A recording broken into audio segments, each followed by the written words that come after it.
அனைவருக்கும் வணக்கம். தமிழ்நாட்டில் கஞ்சா புழக்கமே இல்லைங்க. தமிழ்நாட்டில் நீங்கள் எங்கே தேனாலும் கஞ்சாவை கண்டுபிடிக்க முடியாது. தமிழ்நாட்டில் கஞ்சா கல்டிவேஷனே கிடையாது அப்படின்னு பேட்டி கொடுத்த நபர் தான் நம்ம மாண்புக்குரிய அமைச்சர், சுகாதாரத்துறை அமைச்சர் மா சுப்பிரமணியன் அவர்கள். ஸோ இப்போ என்ன ஊடகம்ல ஒரு ப்ரூஃப்லாம் வந்து வெளியாயிருக்கு அப்படின்னு பார்த்தீங்கன்னா, அமைச்சர் மா சுப்பிரமணியன் அவர்கள் சரண்யா என்ற பெண்ணோடு இருக்கக்கூடிய அந்த ஒரு புகைப்படம் வந்து வெளியாயிருக்கு. கூடவே திமுகவினுடைய சேர்மன் மதியழகன் அவர்களும் இருக்கிறாரு. இது என்ன, இந்த போட்டோல அப்படி என்ன இருக்கு அப்படின்னு கேட்டீங்கன்னா, அந்த கூட நிற்கிறாங்களே சரண்யா என்ற 30 வயது நிரம்பிய அந்த பெண்மணி அவர்கள் நேற்றைய முன்தினம் துரைப்பாக்கத்தில் கஞ்சா வியாபாரம் செய்ததற்காக கைது செய்யப்பட்டிருக்கிறார்.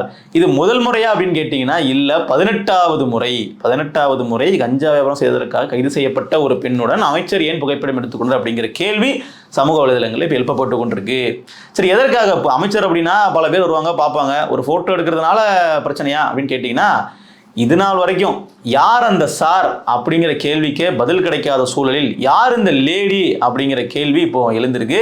அதாவது நமக்கெல்லாம் தெரியும், கிட்டத்தட்ட ஒரு ஓராண்டு இருக்கும் அதுக்கு முன்பு வந்து அண்ணா பல்கலைக்கழகத்தில் ஒரு மாணவி பாலியல் வன்கொடுமை செய்யப்படுகிறாரு. அந்த மாணவியினுடைய அந்த பிரச்சனையில் சம்மந்தப்பட்ட நபர் ஞானசேகரன் அவர்கள் குற்றவாளி. அந்த குற்றவாளியோடும் இதே மாதிரி அமைச்சருடைய புகைப்படம் வந்து இருந்தது. கூடவே அவருடைய வீட்டிற்கே சென்று அமைச்சர் அவர்களும் உணவருந்தி இருக்கிறதெல்லாம் புகைப்படங்கள்லாம் வெளியாச்சு. அது அப்படியே வந்து இப்போ மக்கள் வந்து மறந்துட்டாங்கல்ல. கடந்த அடுத்த பிரச்சனைக்கு நம்ம போயிட்டோம் இல்லையா, இப்போ அடுத்ததாக இந்த பிரச்சனை புதுசாக வந்து ஆரம்பிச்சிருக்குன்னு சொல்லலாம். இது வெறும் ஒரு புகைப்படமாக நம்ம கடந்து போயிடலாமா, இதில் வந்து பின்னாடி தான் அரசியல் இருக்காதா அப்படின்னு நம்ம நினைக்கலாம். இந்த புகைப்படத்தை அரசியல்வாதிகள் வந்து பெருசாக எதுவும் பயன்படுத்திக்கிறது இல்லை. பாருங்க, நான் வந்து சரண்யான்ற ஒரு பெண்ணோட புகைப்படம் எடுத்திருக்கேன்னு சொல்லி அமைச்சருக்கு தெரிஞ்சவங்க பயன்படுத்துறது இல்லை. ஆனால் இந்த புகைப்படத்தை வைத்து இந்த சரண்யாங்கிற நபர் இருக்காங்க இல்லையா, இவர்கள் நிச்சயமாக கீழ்த்தட்டில் உள்ள மக்கள்கிட்ட பயன்படுத்தியிருப்பாங்க. எனக்கு அமைச்சர் வரைக்கும் தொடர்பு இருக்கு அப்படின்னு சொல்லி தான் இவர்கள் வந்து ஒரு நெட்வொர்க்கே ஃபார்ம் பண்ணியிருப்பாங்க. கண்டிப்பாக இந்த புகைப்படத்தை அவர்கள் தவறான வழியில் பயன்படுத்துறதுக்கான வாய்ப்புகள் 100 விழுக்காடு இருக்கு. நமக்கு என்ன டவுட்னா, ஒரு பாலியல் வன்கொடுமை செஞ்ச அந்த குற்றவாளியும் இதே மாதிரி புகைப்படம் எடுத்திருக்காரு. அவர் வீட்டிலேயே இந்த புகைப்படத்தை மாட்டிருக்காருன்னு வச்சுப்போமே. அதே மாதிரி இந்த பெண்மணியை வந்து புகைப்படம் எடுத்திருக்காங்க, வீட்டில் மாட்டுறாங்கன்னா எதற்காக அவர்களுக்கு இந்த அரசியல் பேக்கப் வந்து இல்லை, ஒரு அரசியல் ப்ராப்ளம் அப்படிங்கிறது தேவைப்படுது, அதை எதற்காக திமுகவும் கொடுக்குது அப்படிங்கிற கேள்வி நமக்கு இந்த இடத்துல எழுது. இது மாதிரியான அவங்களோட பேக்ரவுண்டு பார்த்துட்டு இவங்கெல்லாம் கிட்டே சேர்க்காதீங்க, இவங்கெல்லாம் வேண்டாம் அப்படின்னு சொல்லி தானே இருக்கணும். தேர்தல் பிரச்சாரத்தில் ஞானசேகரன் அவர்கள் கலந்து கொண்டிருக்காரு திமுகவுக்கு. இந்த பெண்மணியோட ஹிஸ்டரி நம்ம எடுத்து பார்த்தோன்னா அங்கேயும் அது மாதிரி ஏதாவது இருக்கலாம். ஸோ அரசியல் இந்த கஞ்சா வியாபாரம் இப்படின்றதுக்கும் சம்மந்தமே இல்லையே. ஏன் இவர்கள் 2 பேரும் நெருக்கமாக இருக்காங்க? 0 விழுக்காடு கஞ்சாவே தமிழ்நாட்டில் இல்லைன்னு சொல்லி பேட்டி கொடுத்த அமைச்சருக்கு இவர்களோடு என்ன தொடர்பு அப்படிங்கிற கோணத்தில் நிச்சயமாக இந்த விசாரணையும் போகணும், நமக்கும் பல தகவல்கள் வெளியே வரணும் அப்படிங்கிறத நம்ம ஒரு கோரிக்கையாக இந்த இடத்துல வச்சுப்போம். இதை பார்க்கக்கூடிய கண்டிப்பாக சில முக்கிய ஊடகவியலாளர் இருப்பாங்க, பத்திரிகையாளர் இருப்பாங்க. இன்னும் குறிப்பாக இதை வந்து அரசு எந்திரமே பார்த்தாலும் கூட இதை வந்து கொஞ்சம் ஆராய்ஞ்சு எங்களுக்கு சில உண்மைகளை வெளியே கொண்டு வாங்க. இந்த கஞ்சா பிரச்சனைங்கிறது இருக்கு இல்லையா, இது வெறுமனா சாதாரணமான இதே இல்லை. நம்ம பல வீடியோக்களை தொடர்ச்சி அதை பேசிட்டு வரோம். தமிழ்நாட்டில் சட்ட ஒழுங்கு சீர்கெடுறது அப்படிங்கிறத தாண்டி ஒரு அன்யூஷுவலான ஒரு மர்டர்லாம் நடக்கிறதுக்கான ரீசனாக இது வந்து இருக்கு. இப்போ ஒரு 5 நாட்களுக்கு முன்னாடி கடந்த 5ஆம் தேதி வந்து பார்த்தீங்க அப்படின்னா நெல்லை பணக்குடியில் வந்து ஒரு 10ஆம் வகுப்பு படிக்கக்கூடிய மாணவன் லட்சுமணன் அப்படிங்கிற மாணவன் வந்து சக மாணவனால் வெட்டப்பட்டிருக்காரு. நம்ம வந்து ஸ்கூல் படிக்கும் போது அடிச்சிட்டாங்க, இல்லை கல் எடுத்து எறிஞ்சிட்டாங்க, அது கூட ரேர் தான், அடிக்கிறது தான், சும்மா வந்து கைகலப்பு ஏற்படுறது அப்படிங்கிறது ஒரு சகஜமான ஒரு விஷயமா இருக்கும் இல்லையா. இன்றைக்கு வந்து அதுவே வெட்டுக்குத்துல வந்து நிற்கிது. பள்ளி மாணவர்கள் அது என்னடா பிரச்சனை வெட்டிங்கன்னு கேட்டால் ஒன்றுமே இல்லை, நண்பர்களுக்கு இடையான தகராறு. ஸோ ஃப்ரெண்ட்ஸ்குள்ளே சண்டை நடந்து அதை வெட்டுக்குத்து வரைக்கும் போகிறதே என்னன்னு பார்த்தா, அப்போ அந்த ஊர் இப்படி தானா, அப்போ நெல்லைனா இப்படி தான் இருக்குமா அப்படின்னு நம்ம நினைக்க தோணும். அப்படி இல்லை, அந்த ஊரில் கஞ்சா புழக்கம் இருக்குது. அந்த குறிப்பிட்ட மாணவன் இருக்கார் இல்லையா, வெட்டி சபரிங்கிற மாணவன், அந்த மாணவன் வந்து கஞ்சா புழக்கம் உடையவர். கஞ்சா போதையில் அவர் வந்து கொலை பண்ணியிருக்காரு. அதாவது வெட்டினது கிட்டத்தட்ட 3 நாட்களாக சிகிச்சையில் இருந்தாங்க. நெல்லையிலேருந்து ஆசாரிப்பள்ளத்துக்கு கொண்டு போய் கன்னியாகுமரி மாவட்டத்தில் கொண்டு போய் ஆசாரிப்பள்ளத்தில் ட்ரீட்மெண்ட் எடுத்தாங்க. ஆனால் அங்கே சிகிச்சை பலனின்றி உயிரிழந்திருக்கிறார் 3 நாளைக்கு முன்னாடி. அப்போ எந்த அளவிற்கு வந்து இந்த கஞ்சா போதை மாணவர்களிடம் வந்து ஊடி இருக்கு அப்படிங்கிறத நிச்சயமாக அரசு வந்து கவனத்தில் எடுத்துக்கொள்ளணும். நீங்கள் வந்து போதையின் பிடியில் போகாதீர்கள்னு வீடியோ போடுறது விஷயமே இல்லை. அது கிரவுண்ட் லெவலில் நீங்கள் ஆக்ஷன் எடுக்கணும். அதுக்கு இது மாதிரியான சப்ளையர்ஸ் இருக்காங்க பாருங்கள், கட்சிக்காரங்களுடைய தொடர்பில் இருந்துக்கிட்டு திமுக அமைச்சர்கள் முதற்கொண்டு ஃபோட்டோ எடுத்துக்கிட்டு இவர்கள் மாதிரியான ஆட்களை வந்து கண்டுபிடிச்சி நீங்கள் தூக்குனா தான் இந்த நெட்வொர்க்கை முதல்ல கட் பண்ண முடியும். ஆனால் அதற்கான ஸ்டெப் எடுத்த மாதிரி எதுவுமே தெரியலையே. நீங்கள் வெளிப்படையாக வந்து செய்திகளில் எதுவும் காட்டாத மாதிரி, கட்சிக்கு எதிராக எதுவும் நீங்கள் செய்திகள் வந்துடாத மாதிரி தான் நீங்கள் கண்ட்ரோல் பண்ணுறீங்களே தவிர, கிரவுண்ட் லெவலில் இந்த ஃப்ளோவை நீங்கள் கண்ட்ரோல் பண்ணுறதுக்கு எதுவுமே பண்ண மாதிரி தெரில. இப்போ இந்த ஸ்கூல் பையனை வெட்டின சம்பவத்தை எடுத்துக்கிங்களேன். ஸ்கூலுக்கு எப்பவும் போல் இயல்பாக போகும்போது இல்லை நீங்கள் ஸ்கூலை கட் அடிச்சுட்டு வெளியே போகலான்னு சொல்லி பிளான் பண்ணி இந்த பையன் உயிரிழந்த சிறுவன் இருக்கார் இல்லையா, லட்சுமணன் அப்படிங்கிற சொல்றவன் வந்து அங்கே ஃப்ரெண்டு வீட்டுக்கு போயிடுறாப்புல. போன இடத்துல ஒரு வாக்குவாதத்தில் வெட்டுக்குத்து. அப்போது இது இது இது எப்படி நீங்கள் பாருங்கள், அந்த வெட்டக்கூடிய நபர் இருக்கார் இல்லையா, ஒரு சுயநினைவிலே இருந்திருக்க மாட்டான் அந்த பையன். அவனும் சின்ன பையன் தான், வெற்ற மனநிலே இருந்திருக்க மாட்டாங்க. ஏதோ ஒரு சண்டை, ஒரு கஞ்சா போதையில் ஏதாவது ஒன்று பண்ணி எப்படி வெட்டிடுறது. போதை தெளிந்த பின்னாடி அவர்கள் எந்த மாதிரி இருப்பாங்க அப்படிங்கிறது அவர்களுக்கே தெரியறதில்ல. குடிபோதையும் இதுவும் வந்து ஒன்றா அப்படின்னு கேட்டிங்கன்னா ரெண்டும் ஒன்று இல்லை. குடிபோதையில் கூட கொஞ்சம் தெளிவாக இருப்பாங்க. ஆனால் இது வந்து அவர்களை முழுக்க முழுக்க ஒரு மனநலம் பாதிக்கப்பட்ட நபர்களாகவே மாற்றிடுது. மனநலம் பாதிக்கப்பட்டதுலேயே ஒரு முத்தின ஒரு ஸ்டேஜ் இருக்கும் இல்லையா, அவர்கள் என்ன பண்ணுறாங்கன்னே தெரியாதுன்ற மாதிரி ஸ்டேஜ் இருக்கும் இல்லையா, அந்த ஸ்டேஜில் தான் இந்த கஞ்சா போதை வந்து அவர்கள் ஆளாக்குது. இது எப்படி மாணவர்களுக்கு கிடைக்குது அப்படிங்கிறத பற்றி தான் நமக்கு சுத்தமாகவே வந்து புரியவே இல்லை.